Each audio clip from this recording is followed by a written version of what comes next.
I don't normally do today and bake. Now with baking, it's kind of difficult because, as you know, I don't like following recipes. I really just browse through Pinterest or whatever, and whenever I come across something, I look at it. I say, I don't like that, and I do it my own way because I'm stubborn. You can't be stubborn with baking. With baking, you have to follow the recipe exactly. I only have 6 eggs, and this recipe needs 7. Gonna run to the store.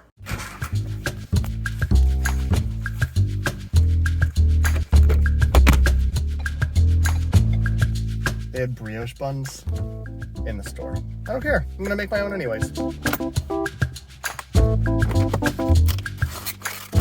I'm gonna kick this off by adding 2 cups of flour, half a cup of white sugar, and 2 cups of warmed milk, which I will attempt to warm up without burning the house down. And I also have to add a tablespoon and a half of yeast. And this is like hot tub water temperature, so yeah, why not? 110. Pour it in. Now, I always remember my mom covering this kind of stuff with a towel and letting it rise in a warm place, so I'm gonna go ahead and do that. I'm just gonna heat up the oven a little bit and then turn it off just so it stays warm so I can leave that in there for 30 minutes. I just let it sit for half an hour.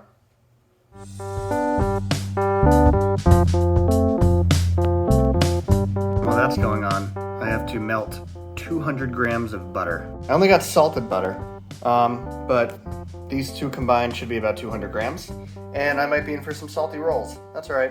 Sometimes when I melt butter, I like to use the defrost function on my microwave so that it's not on full power, and then otherwise it would explode all over the place and make a really nasty mess for you to clean up later. And this usually works out pretty well.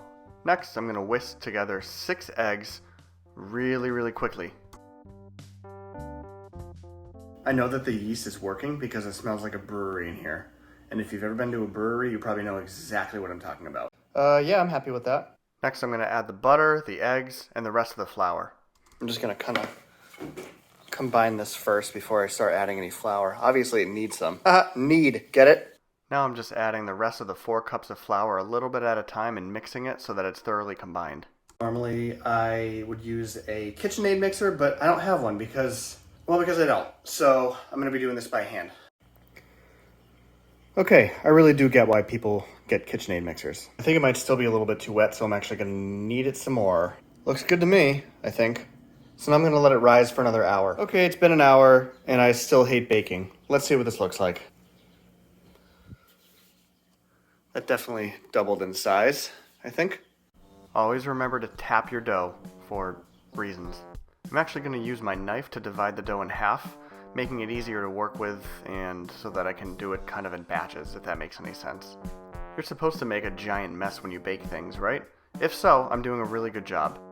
So I'm trying to divide the dough into equal pieces, but it's sort of hard. The dough is very sticky and difficult to work with. I was finally able to work with them enough to split them into 6 equal pieces, and now I'm doing it with the other half. The idea here is to roll it into pretty much an even sphere, or ball, if you will, without getting too many cracks on the top. All that's left to do before I bake them is to let them rise for another half hour, where they definitely won't double in size again.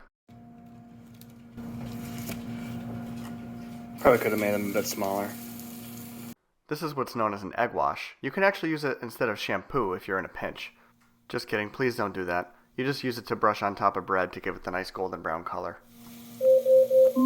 Alexa, shut up!